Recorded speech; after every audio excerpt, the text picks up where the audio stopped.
검찰이 사법농단 의혹의 핵심인 양승태 전 대법원장과 대법관들을 상대로 압수수색을 단행했습니다. 사법부 최고위층에 대한 첫 번째 강제 수사였다는 데 의미가 있어 보이는데요. 네, 이런 가운데 수술실에 CCTV가 설치됐습니다. 이 법적인 감시냐, 인권 침해냐 의견이 분분한 상황인데요. 오늘 관련 소식들을 최진영 변호사와 함께 자세히 짚어보도록 하겠습니다. 어서 오십시오. 안녕하세요. 네, 반갑습니다. 자, 먼저 재판거래 의혹 수사 얘기부터 해보겠습니다. 말씀드린 대로 사법부 최고위층에 대한 첫 번째 강제 수사라는 것에서 의미가 있는 것 같습니다. 그렇습니다. 이 부분에 대해서는 말씀하신 것처럼 사법부 최고의 그 고위층을 대한 강제 수사라는 것에 대해서 그 자체로서 의미가 굉장히 크다. 한마디로 사법부 이른바 그 재판 거래 의혹에 대한 판도라의 상자가 드디어 열린다라는 적극적인 어떤 해석과 함께 다만 전직 대법원장에 대해서는 자택도 사무실도 아닌 벌써 퇴임 후 개인적으로 모는 차량에 대해서 냈다는 점에서 한마디로 보여주기식 영장 발부 아니냐라고 해서 축소해서 의미를 해석하는 그런 어떤 의미도 적지 않은데요. 다만 그럼에도 불구하고 어쨌든 간에 그 전직 대법원장에 대해서 사법부가 스스로 압수수색 영장을 발부했다는 것은 우리나라 사법 역사가 이제 70년이 되는데 최초이기 때문에 그 자체로서도 사실 사법부에 엄청난 충격을 주고 있는 것은 분명한 듯합니다. 이게 보니까 대법관들, 고용한 대법관 같은 경우에는 자택이었고 또 근데 말씀하신 것처럼 양승태 전 대법원장 같은 경우는 자택이 안 됐거든요. 그래서 좀 말들이 있는 것 같은데 그런 차이는 어떻게 뒀다고 봐야 되는 거예요? 이 부분에 있어 가지고는 말씀하신 것처럼 그 양승태 전 대법원장 하에 행정처장이 3분이 계셨습니다. 찬성, 박병대, 고영한 그 사무처장 이분도 다 대법관입니다. 그런데 얼마 전까지 있다가 최후에 퇴임하신 분이 고영한 그 행정처장입니다. 그만큼 최근에 있었기 때문에 그 관련된 그 어떤 자료가 가장 제일 많고 또 관련된 의혹이 많다라고 여겨진다는 점에서 다른 분들과 달리 자택과 사무실 모두에 대해서 압수수색을 했는 반면에 찬성 박병대 그 전 대법관 같은 경우에는 이미 보면은 퇴임했는지도 제법 되는 그런 상황이어서 그런지 사무실에 대해서만 지금 압수수색 영장이 발부되는 것 같은데 말씀드린 것처럼 검찰이 청구를 했지만 법원이 실질적인 심사를 한 이후에 어떤 범죄에 대한 소명 그리고 증거가 있을 가능성 이 부분을 실질적으로 심사를 한 다음에 했다는 점에서 그와 같은 어쨌든 그 지금까지는 그 발부되지 않아야 했던 것이 구속영장이 발부됐다는 사실 자체에서도 상당히 의미가 있고 더불어서 가장 최근까지 법원 행정처장을 하셨던 분에 대해서는 자택과 사무실 전부에 대해서 압수수색했다는 그 영장을 발부했다는 점도 나름대로 의미 있는 부분이 아닌가 생각합니다. 그렇군요. 자, 그렇다면은 왜 이번에는 발부가 됐는지 이전과는 어떤 차이가 있었기 때문인지 궁금하거든요. 그렇습니다. 실질적으로 지난번 지난주였습니까? 지지난주 사법부 설립 70주년 기념식에서 우리 문재인 대통령께서 참석을 해서 사법부와 관련되는 그 사법농단 의혹을 철저히 규명해야 한다라고 얘기를 했었고 그거에 대한 그 답변으로서 김명수 대법원장 같은 경우에도 향후에 수사에 적극적으로 임하겠다 이런 그 얘기를 하셨습니다. 그 이후에 아시다시피 그 서울중앙지방법원 같은 경우에는 종전에는 이 영장 전담 판사가 3명이었습니다. 그러다가 한 달쯤 전에 한 분 더 늘렸고 이번 같은 경우에는 최근에 한 분 더 추가적으로 늘렸었는데요. 그 한 분 추가적으로 늘렸던 그분이 최초에는 검찰에서 검사로 근무를 하시다가 한 10여 년 전에 법원으로 들어오신 이후에 공교롭게도 이번 압수수색 영장에 대해서 담당을 했고 그분이 영장을 발부를 했는데요. 아마 기존에 비해서 검찰들이 지금 여러 가지 어떤 증거 조사를 하는 과정에서 이른바 범죄 소명에 대해서 플러스 알파가 되는 증거를 좀 더 제출했을 가능성이 있지 않을까 싶은데요. 말씀드린 것처럼 일반적인 인신 구속을 위한 체포 구속 영장보다 이 물적 증거를 확보하기 위한 이 압수수색 같은 경우에는 그 범죄의 소명 정도를 조금 더 낮더라도 영장을 발부해 주는 것이 현실입니다. 구속영장보다는. 그렇기 때문에 아마 이번 사건 같은 경우에는 올 초부터 차곡차곡 그 증거를 보완해 왔고 관련해서 말씀드린 것처럼 최근에 어떤 관련되는 지금 한 50여 명 이상 관련해서 불러서 소환 조사를 했다고 하지 않습니까? 그 과정에서 이 찬성 그 전 대법관을 비롯한 관련자들의 어떤 범죄와의 관련성을 소명할 수 있는 부분이 좀 더 보강됐다라고 미루어 짐작할 수 있는 부분이 바로 이와 같은 그 압수수색 영장의 발부로 이어진 것이 아닌가 생각합니다. 그렇군요. 이게 중요한 게 뭐냐면 양 전 대법원장을 피의자로 검찰이 적시를 했는데요. 이게 이제 양 전 대법원장의 어떤 혐의점이라는 게 더 발견. 아까 뭐 이제 USB도 있었고 거기서 뭐가 추가적으로 나오게 된다면 검찰 소환까지도 될 수 있다는 걸 뭐 시사하는 걸까요? 그렇습니다. 일단 그 지금까지는 사실 수십 차례 관련해서 검찰이 중앙지검이 중앙지방법원에 압수수색 영장을 청구를 했음에도 불구하고 예. 거의 대부분 다 여러 가지 이유를 들어서 영장이 기각됐죠. 예. 그리고 영장을 청구할 때는 그 영장 청구하는 당사자를 피의자로 적시를 하는데 예. 지금까지는 양승태 대법원장이 이와 같은 이른바 사법농단과 관련해서 개입됐다고 할 수 있는 소명이 부족하다. 이런 취지를 들어서 영장을 다 기각을 했습니다. 그런데 이번 같은 경우에는 뭐 당연히 그 피의자라고 그 양승태 전 대법원장을 기재를 했을 것이고 일부라도 주택이나 이것은 아니지만 타고 다니는 이 자동차에 대해서 영장을 발부했는 그런 점에 비추어 봤을 때는 또 더불어서 오늘 같은 경우에 그 속보를 봤을 때에 그 자택 내에 있는 서재에 있는 이 USB 메모리 2개를 그 또한 그 메모리가 개인적으로 쓰는 것이 아니고 현직에 계실 때 사용하던 것을 본인의 진술에 따라서 압수했다라는 것이 있는데 그 속에서 어떤 증거가 나오는지에 따라서 경우에 따라서는 단순히 물적인 압수수색 영장을 넘어서 검찰에 소환돼서 포토라인에 서서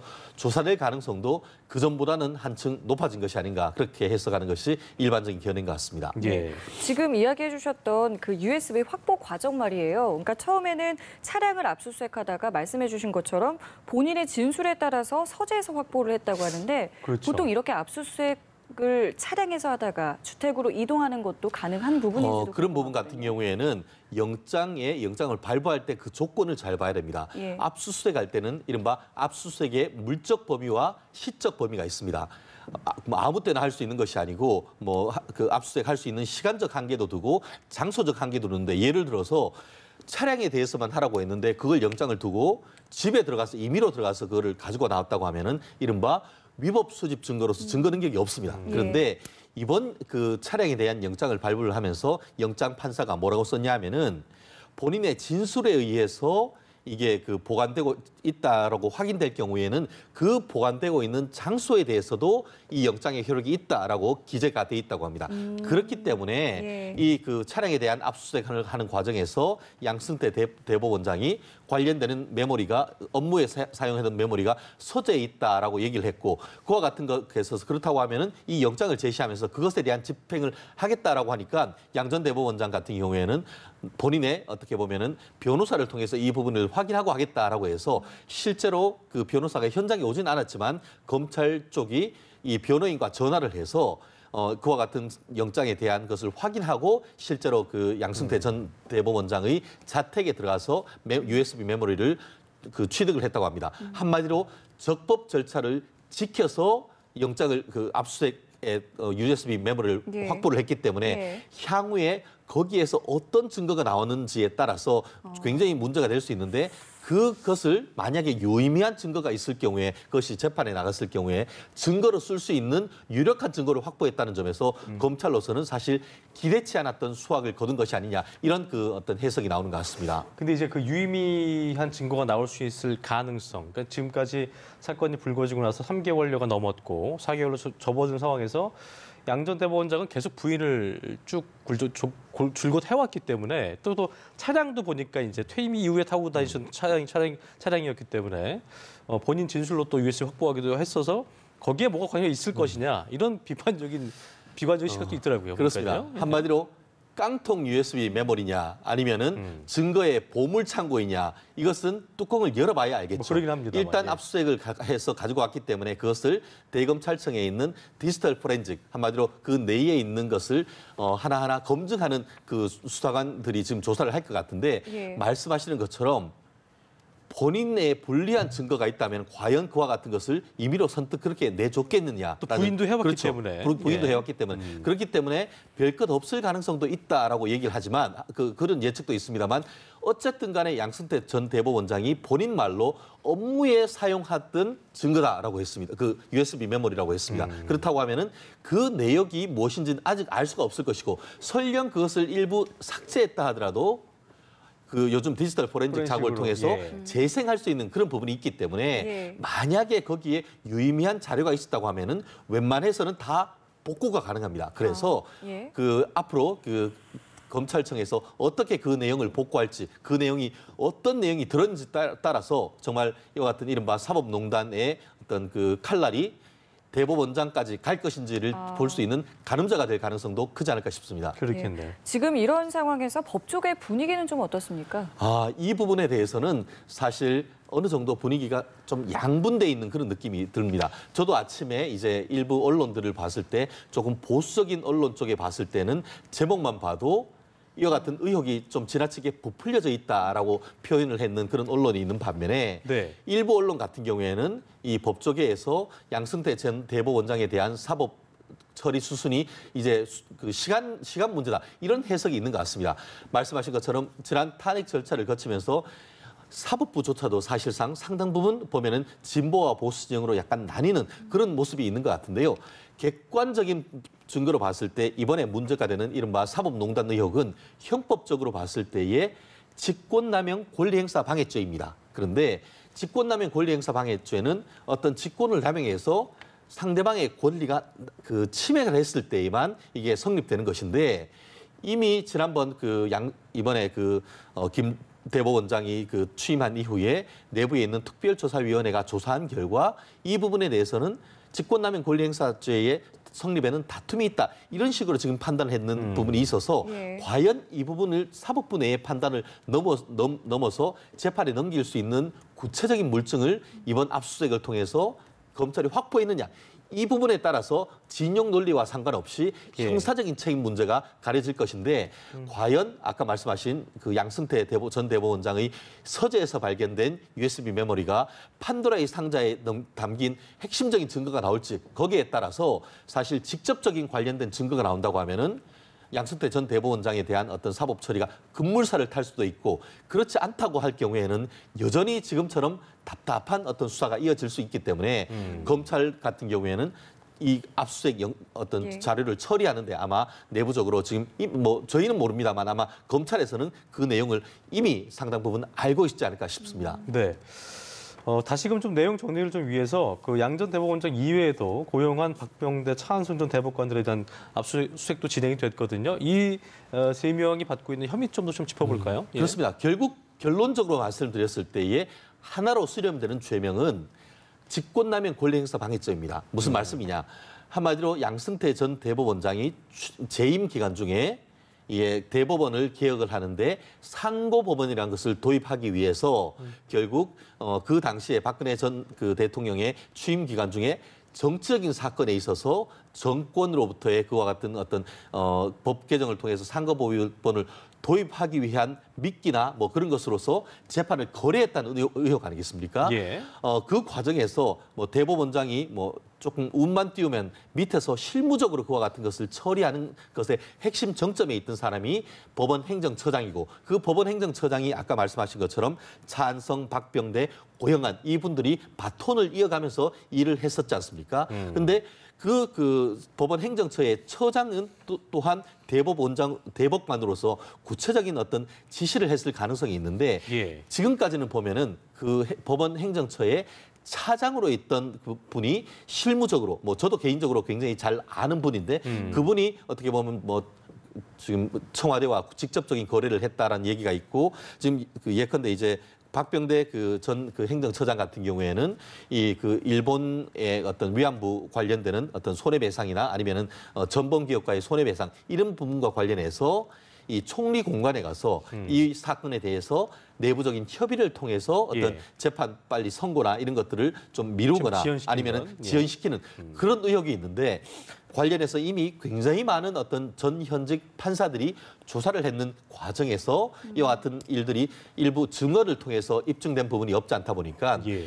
이번 압수수색이 있어서 유의미한 자료가 있다라고 하면은 그 다음에 포토라인에 설 사람은 지금 말씀드렸던 전직 행정처장 3명이 될 것이고 전직 행정처장 3명에 대한 소환 후 조사가 있은 이후에 그 연결고리가 대법원장까지 이어진다라고 할 경우에는 이 수사의 최종적인 정점으로서 그러면 박 전 대통령 당시에 청와대 핵심 관계자로까지도 뻗어나갈 수 있는. 그분들에 대한 것도 부를 수가 있죠. 그리고 그와 같은 의 어떤 관련된 것을 더불어서 그 당시에 있었던 대통령 비서실에 있었던 관련자들에 대한 소환이 있은 이후에 예. 가장 마지막으로 어떻게 보면 포토라인에 설 가능성이 있는 부분이 바로 양승태 전 대법원장이 되지 않을까 싶습니다. 그렇군요. 예, 알겠습니다. 자, 다음 소식도 짚어볼까요? 오늘부터 경기도 의료원 수술실에 CCTV가 운영이 된다고 합니다. 그렇습니다.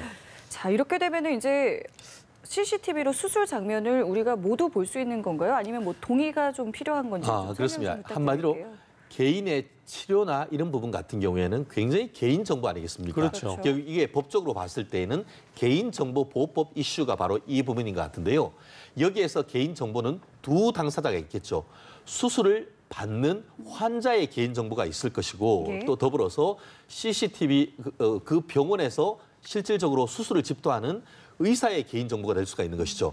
그래서 현재 같은 경우에는 이와 같은 그 수술실 내에 CCTV를 달아서 공개해야 된다라는 측면 같은 경우에는 환자의 알 권리를 보장하라는 측면에서 환자 측에서 계속 요청을 하는 반면에 예. 대한의사협회를 비롯해서 의료인들 같은 경우에는 어떤 그와 같은 고도의 어떤 의사의 어떤 정부 어떤 기술적 판단을 해야 되는데 CCTV가 있고 할 경우에는 그것이 어떤 도움이 되지 아니할 수가 있고 그렇죠. 더불어서 신경이 쓸 수도 그렇죠. 있겠고요. 신경이 쓰일 수도 예. 있고 그것이 과연 어떤 환자에게 오히려 도움이 되느냐 또 의술 같은 경우에는 그 자체로서도 특허나 노하우가 될 수 있는 그런 부분이 있기 때문에 의료계 같은 경우에는 사실상 상당 부분 곤란해하거나 반대하는 그런 입장인 것으로 알고 있습니다. 그런데 이번 같은 경우에는 경기도에 여러 곳이 의료원이 있는데 경기도에서 그 안성에 있는 의료원에 가서 CCTV가 이미 설치됐고 의사와 환자가 동의하는 경우에는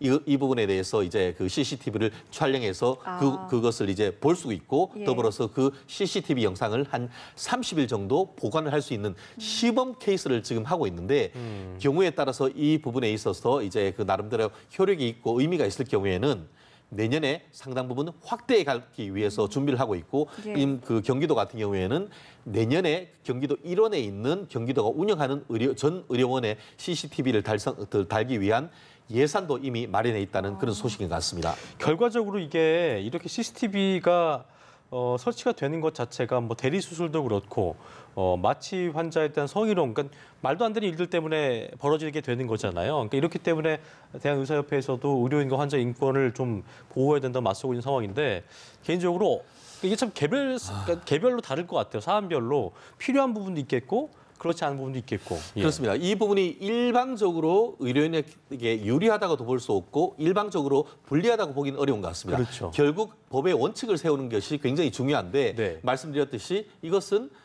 일단 설치를 해놓고 그 의사나 아니면은 그 환자가 동의하지 않는다고 하면 찍지 않아도 되는 것이거든요. 예. 그렇기 때문에 저는 개인적으로 CCTV를 설치하고 환자의 선택권에 따라서 촬영을 하는 것을 허용하는 것은 나름대로 의미가 있다고 환자 생각합니다. 입장에서 좀 거림직하다 할 경우에는 그렇죠. 안 동의를 해도 하고 되는 찍겠다. 거죠. 의사와의 어떤 철저한 신뢰관계가 있다라고 할 경우에는 하지 나는 않아도 되고. 그것이 않고 의사 선생님을 믿고 한다라고 하면은 그 자체로 그 문제가 될 것이 없는데 문제는 지금 환자들이 문제가 아니고 의료업계에서 의료인들이 이와 같은 CCTV를 설치하는 것 자체에 대해서 굉장히 반대하는 그런 입장이 있기 때문에 예. 어떻게 의료인들을 설득하느냐가 굉장히 중요한 부분인데 이번에 지금 이 경기도 같은 경우에도 최초에는 경기도의 의사회 같은 경우에는 반대를 하다가 의료인들이 동의할 경우에는 그렇다고 하면 우리도 이 부분은 할 수 있다라는 취지로 해서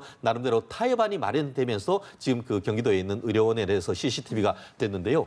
경기도에서 이 부분이 한번 시범적으로 한번 그 활용을 해보고 네. 그렇게 해서 의료인들 같은 경우에도 나중에 분명히 본인들은 최선을 다해서 했음에도 불구하고 나중에 결과에 따라서 책임질 경우에는 CCTV를 공개를 하면서 본인들의 어떤 과실이 없음을 입증할 수 있는 증거 자료도 될 수 있기 때문에 이 부분에 있어서는 서로 공론화를 거쳐서 그러겠네요. 어떤 나름대로의 어떤 서로의 개인정보도 보호하고 향후의 어떤 법적 논란에 종지부를 찍을 수 있는 객관적인 증거로 확보할 수 있는 부분이 있기 때문에 이 부분에 있어서는 우리 사회적 합의에 따라 있다고 하면은 충분히 가능한 부분이 아닌가 생각을 합니다. 알겠습니다. 자, 마지막으로 이 소식 짚어보겠습니다. 예. 신상 정보 등록 성범죄자가 매년 늘어나고 있다. 그런데 국민에게 고지되는 건 고작 8%에 불과하다. 이거 왜 이런 겁니까? 그렇습니다. 실제 지금 그 성범죄자와 살인, 강도 이런 부분에 있어서 필요할 경우에는 30년까지 이 발치를 채울 수 있는 그런 부분이 있습니다. 그렇지만 그리고 실질적으로 이런 일이 있은 이후에 그 관련 통계를 봤더니만 2013년에 10,000건이었다가 예. 매년 거의 10,000건 가까이 늘어서 2017년 같은 경우에 47,000건, 올해는 8월까지만 해도 5만 건이 넘어서 굉장히 많습니다. 근데 예. 그중에서 공개된 것은 고작 8%인 4,700여 건 정도밖에 안 되는데 결국 이 부분도 같은 경우에도 법원이 판결을 하면서 이 부분에 있어서 공개를 하라는 취지가 있어야 되는데 아마 이 부분 그 앵커들께서도 보셨겠습니다만 예. 가끔 가다 보면은 아파트 이 벽보에 예. 아주 선명한 실제로 사진과 나와 함께 있는 걸 봤죠. 인적 사항이 있는 것을 봤을 예. 겁니다. 예. 아마 그럴 경우에는 사실 그 사람들 낯이 뜨거워서 이사 안 갈 수가 없는 그런 상황입니다. 그러다 보니까 그런 강력한 어떤 그 효과 이런 부분을 고려를 하다 보니까 판결 자체에서 좀 좁게 어떻게 보면 해석하는, 한마디로 발찌는 채우는 것은 넓게 인정을 하지만 신상 정보가 공개되는 부분에 있어 가지고는 굉장히 좀 엄격하게 해석하는 그런 부분이 있는데 이 부분에 있어 가지고 어떤 그 사법부의 판단을 함에 있어서 어떤 그 범죄자의 개인의 어떤 명예도 중요합니다만 사회의 어떤 그 커뮤니티를 보호한다는 취지에서 이 부분을 좀 더 넓게 판단을 해야 되는 것이 아닌가 하는 그런 비판도 네. 현재 있는 상황인 것 같습니다. 전자발찌를 차고도 성범죄자 그 재범 사건이 해마다 좀 증가하고 있다는 게 좀 아이러니한데 관리가 안 되는 겁니까? 뭐가 문제인 겁니까? 근데 이 부분은 좀 더 크게 봐야 될 필요는 네. 있는 것 같습니다. 실제로 지금 전자발찌가 도입된 것이 한 10년 정도 되는 것으로 알고 있는데요. 예. 그 사이에 재범률이 14%에서 작년까지는 1.1대 후반으로 해서 한 8분의 1 정도로 확 감소가 했습니다. 줄었군요, 재범률은. 실질적인 한마디로 그 전자발찌의 효과가 분명히 있습니다. 네. 다만 그럼에도 불구하고 일부 같은 경우에는 이것이 그 어떤 도구로 끊거나 아니면은 최근에는 이게 그 신형으로 바뀌었지만 옛날에 어떤 그 구형 같은 경우에는 가지고 다니기가 좀 불편해서 예. 여러 가지 또 오류가 있고 하는 과정에서 이런 재범이 있었는데 네. 분명히 효과가 있습니다. 하지만 여전히 어떻게 보면은 이 그 보호 관찰을 하거나 하는 사람들이 관리를 해야 될 사람들이 보다 훨씬 더 많다 보니까 네. 이 관리에 구멍이 뚫리는 부분이 있는데 이 부분에 대한 어떤 반성적 고려를 통해서 관리하는 인원을 좀 더 늘리고 전자발찌의 GPS나 이런 부분을 좀 더 정교하게 한다고 하면은 말씀드렸듯이 재범률이 10년 사이에 8분의 1로 줄었다고 하면은 현재 있는 부분도 조금 더 줄일 수 있는 이런 부분은 지금 현재 법무부와 경찰 이런 쪽에서 좀 협조를 한다고 하면은 나머지 부분도 충분히 줄여갈 수 있지 않을까 저는 생각합니다. 네, 알겠습니다. 저희 지금까지 최진영 변호사와 함께 이야기 나눠봤습니다. 오늘 말씀 고맙습니다. 고맙습니다.